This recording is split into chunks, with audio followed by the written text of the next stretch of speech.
Hello there, I'm Maria, and today I will be walking through how I personally create half-drop patterns in Illustrator from assets created in Procreate. Now, a half-drop pattern looks like this. You've got an alternating sequence where the object being repeated drops down about halfway every other column. It gives a nice diagonal pattern in addition to a column and a row repetition. It's a really basic pattern, and because I struggle with creating seamless patterns, those seamless repeats that are kind of more organic and random, I really like sticking with this tried and true formula. So I'm going to walk through how I like to do this. As you can see, I have already opened up this drawing that I drew in Procreate and exported as a PNG. Because it's black and white, it's going to be really easy to faithfully vectorize and then add color. So I'm going to open the image trace panel. I'm going to open this menu here. Go to Advanced Settings and ignore white, because all I care about are the positive areas of this, not the negative space. Okay, and that actually looks pretty good. I'm going to toy with this a little bit just to give it a little bit more breathing room so those areas are more clearly defined, because they're not lined or anything like that. They are separated entirely by just negative space. Okay, I like that, so I'm going to expand, and this is what we've got. I'm going to go ahead and ungroup this now.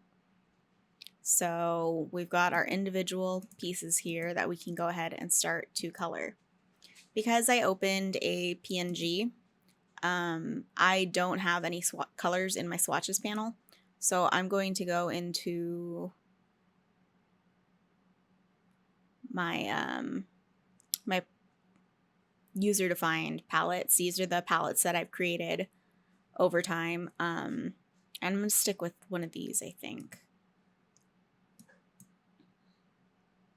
No.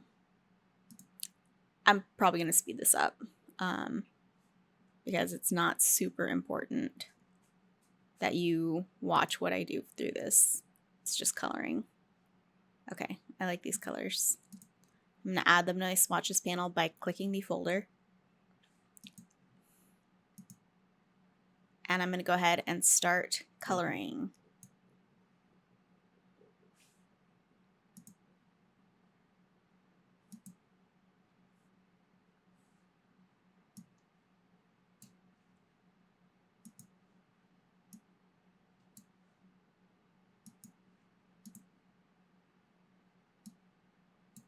And in the process of coloring, oh, you know what? Since I provide commentary, maybe I won't speed this part up. We'll see. Anyway, while I'm coloring this, I'm going to go ahead and use Control or Command G to start grouping things together. That way they're easier to manipulate later on. Because right now this flower is made up of individual components. We want those to become one nice little component.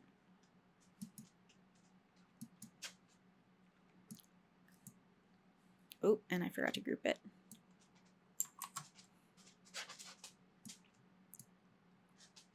No idea if you can hear pitter patter behind me, but my dog just joined me.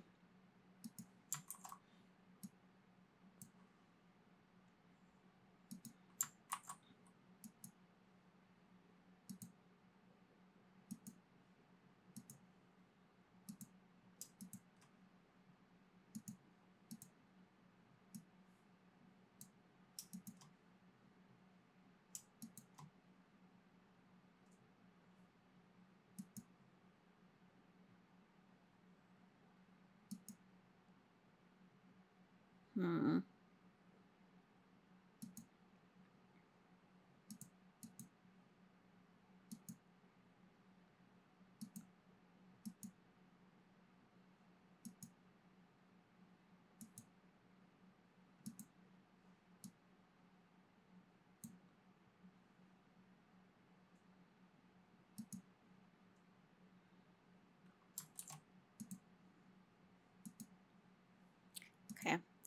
think all of the remaining black pieces I'm going to want to change to a dark brown maybe, just so it's less harsh looking.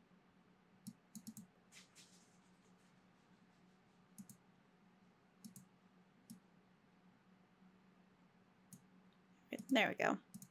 Maybe change this to dark green. Do we want this to be dark green? I like that. Okay. I am pretty happy with how this turned out. So I'm gonna group together anything that I forgot to. And the beetle itself is gonna be a little tricky because I just have to go ahead and deselect everything around it. Okay, I think that's right. No, I forgot to deselect the bottom flowers. Okay, let's try again. Okay, cool. We are ready to go. I'm going to go ahead and select everything. Oh, actually, I'm going to pull one of these off to the side. I'm holding Alt while I'm clicking and dragging, and that duplicates it. So I'm going to use that as a secondary asset. Okay. For my main asset, I'm going to go ahead and just group it all together so it all moves as one piece. Now this actually makes a pretty good drawing for a half drop pattern because it's kind of a diamond shape. So it's going to fill in a lot of areas really nicely. Okay, so I'm going to go ahead and I'm going to create a new artboard. And this one is going to be a square. It's going to be 6 by 6 inches. For me, that's going to make for easy math. And I'm going to give it a little bit of breathing room from the other one. Okay, so I might need to resize this a bit. But I'm going to hold Alt and click and drag. Yeah, I'm definitely going to need to make them a little smaller. So I'm holding Shift and Alt while I resize, and that will resize it like on a center point proportionally. And actually, it's not even where I want it to be yet, so that was unnecessary. So what I'm going to do is I'm going to make sure this is at the centered at the upper left corner. So over here in the transform panel, I'm just going to type 0, 0, and this has the center point selected. So that's how you know what it's aligning to the coordinates that you're putting in. Okay, so that is important because we're going to be doing a little bit of math. So you need to remember that this artboard is 6 by 6 inches. It doesn't have to be 6 by 6 inches. It can be whatever size you want. But you're going to have to keep that in mind when you start moving things. So I'm going to select my main asset, and I am going to Control Shift M, and I want to move it down here. I always forget if you can see my cursor. Yes, you can. Down here to the bottom left corner. So horizontally, I don't want it to move at all, so 0. And vertically, I want it to move down 6 inches. Now, if you started from the bottom and you wanted to move up, you would just put a minus sign in front, and it's going to move it up in the other direction. But we don't want that right now. So, and we're going to click Copy. Otherwise, it's just going to move the asset that I have selected. So this creates a copy, and it moves it. Okay. So to fill out a little bit of space, we are going to move this secondary asset that we selected here, and we are going to make sure the correct artboard is selected. We're going to do something similar. We're going to have it at X is going to be 0 and Y is going to be 3, which it already is, which is nice. And I'm going to increase the size just a little bit. Again, holding Shift and Alt. Okay. So I am also going to move this up here. So now we want 3, 0. Okay. So an important thing to remember is that anything that happens along an edge for a seamless repeating pattern, has to occur on the opposite side.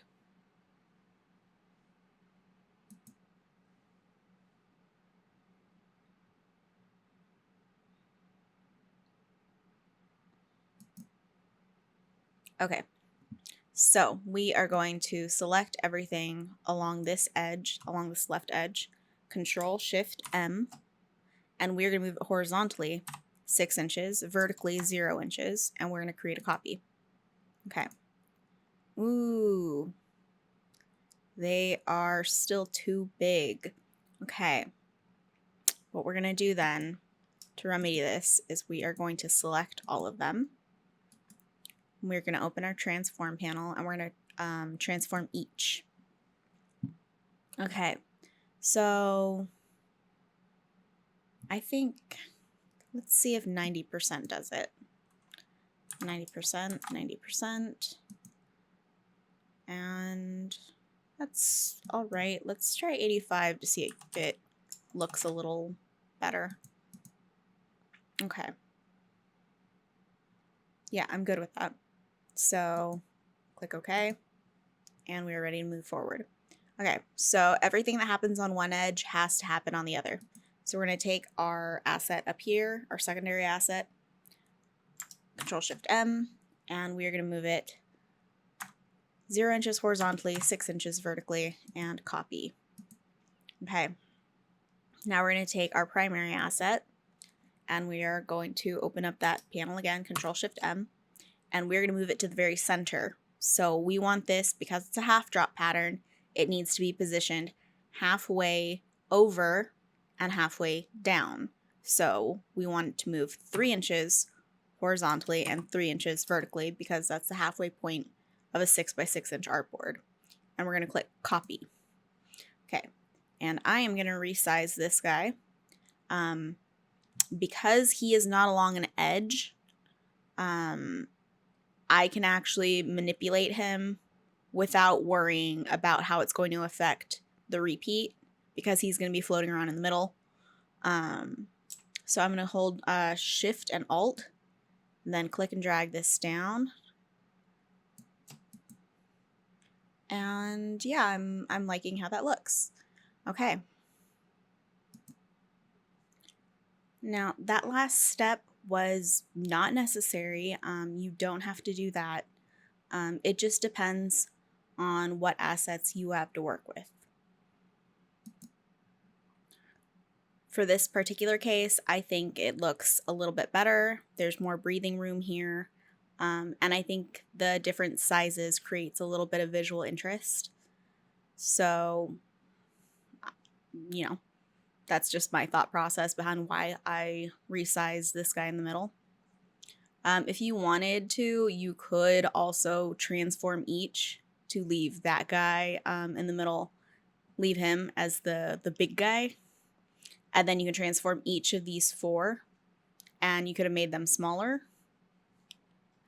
It would have achieved a similar effect, but I think it's more of a hassle. It's just really important to remember that once these guys are positioned along an edge, any changes you make to them has to be made to all of them, especially because they're on a corner, because that's 2 edges that you have to think about. So that's why I use the transform each tool, because it will transform them along their center point. So it's not going to mess with our pattern too much. Okay, so if you wanted a background color, this would be the time to do it. Just take the rectangle tool here.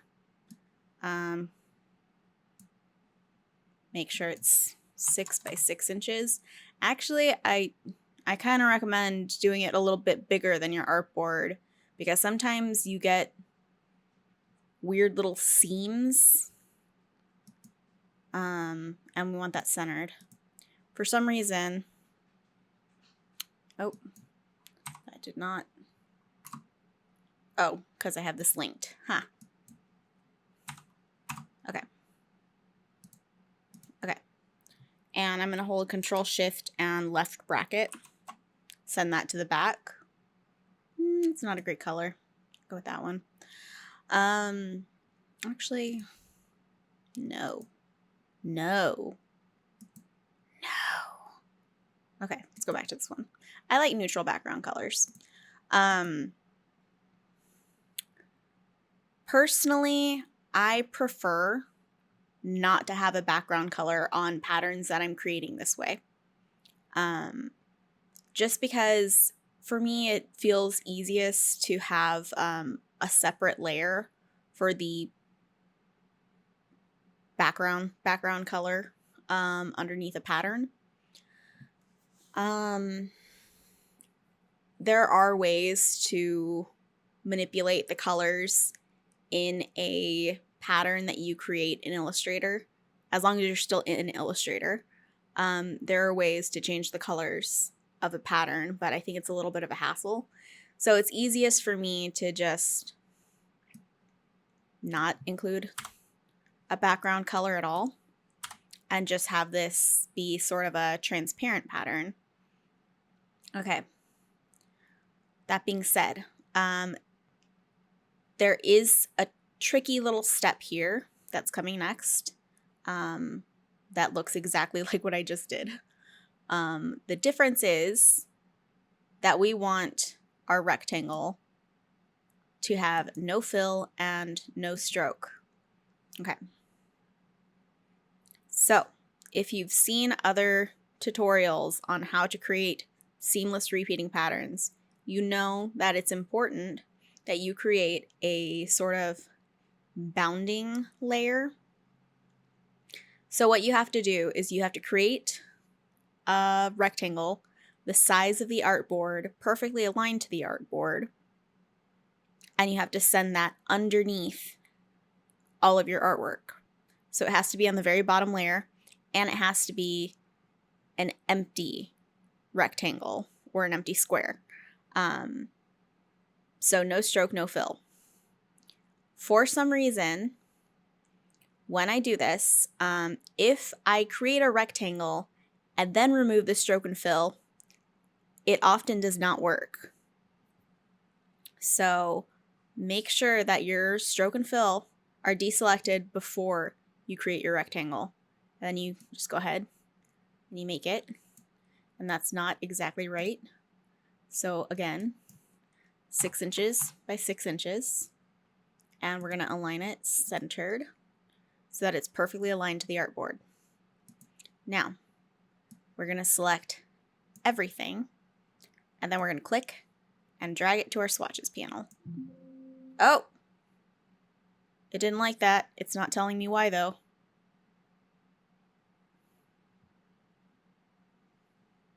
Let's see. Maybe it's because I tried to add it to a color group. There we go. Uh-oh. I can already see from looking at it that I just lied to you. Oh, did I send it to the back? I don't think I did.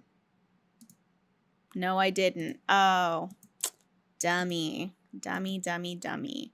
Okay, so we're going to go ahead and click this swatch, and we're going to delete it because that was a mistake. Okay, so get your rectangle. Important step. I was just talking about how important this was. Control Shift left bracket. Send it all the way to the back. Okay. Now, select everything, click, and drag it to the swatches panel. Okay, now I can see that it worked properly. So, if I click on this, you can see it repeats perfectly. Okay, so what would have happened if I had not done that properly? I'm just going to show you what the result was before I corrected that mistake. I just did the opposite of the send to back. I sent to front, Control Shift right bracket. So that square is now back on the top layer. I'm going to verify that. Yes, it is. Okay. Now, I'm going to do it again. And you can see, if you look very closely, I don't know how big you have this video, but if you looked very closely and you had a big enough screen, you might be able to see that there's a difference between these two swatches created here. And the difference is that this rectangle in the first swatch, the one we did correctly, it cuts off everything outside of this box. Now, the one I just demonstrated, this swatch here, does not do that, and I will show you. So it actually, let's do it this way. It actually repeats very strangely because it is including the entirety of those beetles that are on the corners. So this around here is what it's repeating versus just what's in that box. Okay, so that's why it's very important that you want to do this properly. Make sure that your fill and stroke are empty before you create that bounding, I don't want to call it a bounding box because that's another thing in Illustrator, that boundary box, and make sure it's on the bottom layer. Now, there are other ways to create patterns in Illustrator. I could have just as easily highlighted the original asset, gone to Object, Pattern, Make, and it would have let me choose, let's see, hex by column would probably be good for this one. And that's pretty much all you have to do for that. You can manipulate it a little bit more, play around with it, but I like doing things manually, and I think it's important to know how to do things without all the fancy tools sometimes, because it gives you a little bit more control. And if I wanted to, I could export this artboard, and then I would have a PNG that repeats seamlessly. Okay. So that's the big reason that I do it. It just makes things easier for exports, especially if I'm going to put something on like a print on demand site, where repeat patterns are a good idea. Like Spoonflower or Redbubble or something like that. It just makes my workflow a little bit easier. So, I mean, all that's left really at this point is if you wanted to use this repeating pattern that you now have in your swatches panel. I'm going to delete the bad one. Now, if you wanted to use that in other artworks, other files, you could just save your swatch library. And you can see I actually already have Bright Beetle pattern, which is why I didn't choose it earlier when I was looking at my colors. You can see when I go into my user-defined library, there's already a beetle pattern here. And that's because I have previously turned this into a repeat pattern using different colors. And I used the assets in multiple different ways to create a library of, a pattern collection. So yeah, I can actually access those now.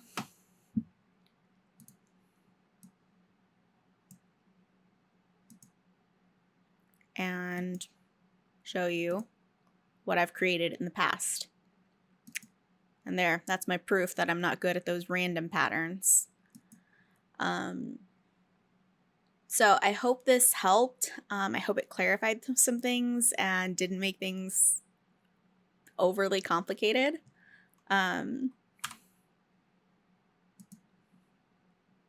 If there's anything else that you would like to see similar to this, or not similar to it, if you're curious about anything else and you want to see how I do it in my workflow, I'm not saying that my way is the best way. I always want to emphasize that what I show you is just my personal way of doing things. There are a lot of people on YouTube who are much better at Illustrator than I am, and they do things differently. But some people are curious about how you know, different people do similar tasks. I think learning as many ways to do something as you can just builds your arsenal and makes you better prepared to take on any different any different project. Um, so I'm always open to taking requests. And if you have any questions about this one in particular, go ahead and leave a comment, and I'll try to get back to you as soon as I can. Okay, so I've blabbed a lot. I think enough. So I'm going to let you go now. Thank you for watching. Have a great day. Bye.